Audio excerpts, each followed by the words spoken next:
ذرا سوچئے، انٹرنیٹ کا ایک ایسا حصہ بھی ہے جو ہماری نظروں سے بالکل اوجھل ہے، ایک ایسی دنیا جو گوگل سرچ میں نہیں آتی، اور جہاں گمنامی ہی سب سے بڑا قانون ہے۔ تو آئیے آج اس ڈیجیٹل پردے کے پیچھے جھانکتے ہیں اور دیکھتے ہیں کہ وہاں کیا ہے۔ سوال بہت سیدھا سا لگتا ہے نا؟ لیکن اس کا جواب شاید انٹرنیٹ کے بارے میں ہماری پوری سوچ کو بدل کر رکھتے۔ ہم روزانہ جو ویب سائٹس استعمال کرتے ہیں وہ تو سمجھے کہ سمندر کی سطح پر تیرنے والی چند چیزیں ہیں، اصل کہانی تو سطح کے نیچے چھپی ہوئی ہے۔ 96%، جی ہاں 96%، یہ کوئی چھوٹی موٹی تعداد نہیں ہے۔ اس کو ایسے سمجھیں کہ اگر پورا انٹرنیٹ ایک بہت بڑا برفانی تودا یعنی آئس برگ ہے تو ہم سب صرف اس کی نوک کو دیکھ پاتے ہیں، باقی سب کچھ ایک بہت بڑی پوشیدہ دنیا ہے جو ہماری نظروں سے اوجھل ہے۔ تو یہ جو آئس برگ کی نوک ہے نا، اسے کہتے ہیں سرفیس ویب۔ یہ وہ انٹرنیٹ ہے جسے ہم سب جانتے ہیں، روز استعمال کرتے ہیں۔ ہماری پسندیدہ نیوز سائٹ، سوشل میڈیا، یہ سب کچھ اسی 4% کا حصہ ہے جو سب کو نظر آتا ہے۔ اچھا، اب آتے ہیں ڈیپ ویب پر۔ اس کا نام سنتے ہی اکثر لوگوں کے ذہن میں عجیب و غریب خیال آتے ہیں، لیکن سچ یہ ہے کہ یہ کوئی جرائم کا گڑھ نہیں ہے۔ دراصل یہ انٹرنیٹ کا وہ حصہ ہے جو پاسورڈ کے پیچھے محفوظ ہے۔ سیدھی سی بات ہے، جیسے ہماری ای میلز، ہمارا آن لائن بینکنگ اکاؤنٹ، یہ چیزیں نجی ہیں، پرائیویٹ ہیں، لیکن خطرناک بالکل بھی نہیں۔ اور اسی ڈیپ ویب کے اندر ایک بہت چھوٹا سا جان بوجھ کر چھپایا گیا کونا ہے جسے کہتے ہیں ڈارک ویب۔ یہ وہ جگہ ہے جہاں غمنامی یعنی انونیمٹی سب سے اہم ہے۔ یہاں تک پہنچنے کے لیے ہمارے عام براؤزر کام نہیں کرتے، بلکہ ایک خاص قسم کا سافٹ ویئر چاہیے ہوتا ہے۔ لیکن سوال یہ ہے کہ آخر یہ مکمل گمنامی ملتی کیسے ہے؟ اس کا راز ایک ٹیکنالوجی میں چھپا ہے جسے انین راؤٹنگ کہتے ہیں، اور اسے سمجھنا ہی ڈارک ویب کو سمجھنے کی اصل چابی ہے۔ اسے ایک پیاز کی طرح سوچیں۔ ہمارے ڈیٹا کو خفیہ کاری یعنی انکرپشن کی کئی تہوں میں لپیٹ دیا جاتا ہے، پھر اسے دنیا بھر میں پھیلے ہوئے کمپیوٹرز کے ایک بے ترتیب راستے پر بھیج دیا جاتا ہے۔ ہر کمپیوٹر پر انکرپشن کی ایک تہ بالکل پیاز کے چھلکے کی طرح اتاری جاتی ہے، جس سے صرف اگلے کمپیوٹر کا پتہ چلتا ہے، اور جب تک ڈیٹا اپنی منزل پہ پہنچتا ہے یہ بتانا ناممکن ہو چکا ہوتا ہے کہ یہ آیا کہاں سے تھا۔ یہی ہے گمنامی کا جادو۔ اب یہاں آتی ہے سب سے حیران کن بات۔ یہ ٹیکنالوجی جو آج ڈارک ویب کی بنیاد ہے، پتہ ہے کس نے بنائی تھی؟ امریکی بحریہ نے۔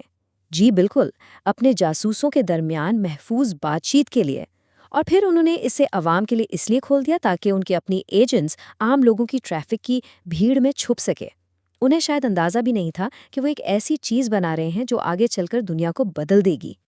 یہی مکمل گمنامی ڈارک ویب کو ایک دو دھاری تلوار بنا دیتی ہے۔ یہ ایک طرف تو آزادی کا بہت طاقتور آلہ ہے، تو دوسری طرف جرائم کی پناہگاہ بھی۔ چلیں پہلے اس کی روشن سائٹ پہ نظر ڈالتے ہیں۔ یہ بات اس کی اہمیت کو بالکل واضح کر دیتی ہے۔ ان ملکوں میں جہاں سچ بولنے کی قیمت جان سے بھی ادا کرنی پڑ سکتی ہے، وہاں گمنامی صرف کوئی سہولت نہیں بلکہ زندہ رہنے کے لیے ایک ڈھال بن جاتی ہے۔ اور اس کے اثرات ہمیں حقیقی دنیا میں نظر بھی آتے ہیں۔ 2010 کی عرب بہار میں ایکٹیوسٹس نے اسی ٹیکنالوجی کا استعمال کر کے حکومتی نگرانی سے بچتے ہوئے مظاہرے منظم کیے۔ ایڈورڈ سنوڈن نے دنیا کو ہلا دینے والے راز اسی گمنام نیٹ ورک کے ذریعے صحافیوں تک پہنچائے۔ مطلب یہ ان لوگوں کے لیے ایک لائف لائن ہے جو ظالم حکومتوں کے خلاف آواز اٹھاتے ہیں۔ لیکن ہر کہانی کا ایک دوسرا رخ بھی ہوتا ہے۔ وہی غمنامی کی ڈھال جو ایک سماجی کارکن کی حفاظت کرتی ہے، وہ ایک خطرناک مجرم کو بھی پناہ دے سکتی ہے۔ تو اب ہم اس ڈیجیٹل دنیا کے سب سے تاریک کونوں میں داخل ہو رہے ہیں۔ اعداد و شمار کافی تشویشناک ہیں۔ ایک تحقیق کے مطابق ڈارک ویب پر موجود آدھے سے زیادہ مواد یعنی تقریباً 57% غیر قانونی سرگرمیوں سے جڑا ہوا ہے۔ یہی اس ٹیکنالوجی کا وہ بھیانک چہرہ ہے جس سے اکثر لوگ ڈرتے ہیں۔ یہ ایک طرح کا ڈیجیٹل بلیک مارکیٹ ہے جہاں تقریباً ہر چیز بکتی ہے، منشیات، ہتھیار اور ہمارا چوری شدہ ذاتی ڈیٹا۔ مثال کے طور پر حال ہی میں 2.6 ملین ڈوولنگو اکاؤنٹس کی تفصیلات صرف چند ہزار ڈالر میں فروخت ہو رہی تھیں۔ بڑی بڑی کمپنیوں سے چوری ہونے والا ڈیٹا اکثر یہیں آ کر بکتا ہے۔ ڈارک ویب کی سب سے بدنام مثال سلک روڈ کی تھی۔ اسے منشیات کا ایمیزون کہا جاتا تھا، ایک ایسا بازار جہاں کروڑوں ڈالر کی غیر قانونی خرید و فروخت ہوتی تھی۔ اس نے دنیا کو دکھایا کہ اس گمنام دنیا میں کتنی بڑی مجرمانہ سلطنتیں قائم ہو سکتی ہیں، یہاں تک کہ FBI نے آ کر اسے بند کیا۔ لیکن مسئلہ یہ ہے کہ ایک ہائیڈرا کی طرح ہے، آپ ایک سر کاٹیں تو 2 نئے نکل آتے ہیں۔ جب سلک روڈ بند ہوا تو اس کی جگہ الفابے نامی مارکیٹ نے لے لی، جو اس سے کئی گنا بڑی تھی اور جس نے $1 ارب سے زیادہ کا کاروبار کیا۔ اور پھر اس کا سب سے تاریک، سب سے خوفناک پہلو سامنے آتا ہے، وہ جرائم جو انسانیت کے خلاف ہیں۔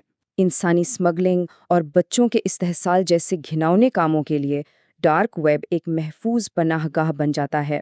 یہاں کے اعداد و شمار اتنے ہولناک ہیں کہ انہیں بیان کرنا بھی مشکل ہے، اور یہ دکھاتے ہیں کہ گمنامی کا پردہ انسانیت کے بدترین رویوں کو کیسے پنپنے کا موقع دیتا ہے۔ تو پھر اس تضاد کو کیسے سمجھا جائے؟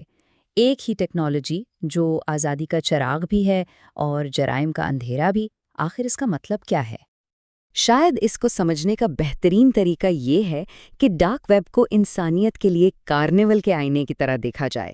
یہ خود میں کوئی اچھی یا بری جگہ نہیں، بلکہ ایک ایسا آئینہ ہے جو ہماری بہترین خوبیوں اور ہماری تاریک ترین خواہشات دونوں کو بغیر کسی فلٹر کے دکھا دیتا ہے۔ تو یہ دونوں انتہائیں، یہ دونوں چہرے ایک ہی ٹیکنالوجی سے نکلتے ہیں۔ گمنامی خود میں نہ اچھی ہے نہ بری، یہ صرف ایک آلہ ہے، اور اسے استعمال کرنے والا ہی یہ فیصلہ کرتا ہے کہ یہ تعمیر کے لیے استعمال ہوگا یا تخریب کے لیے۔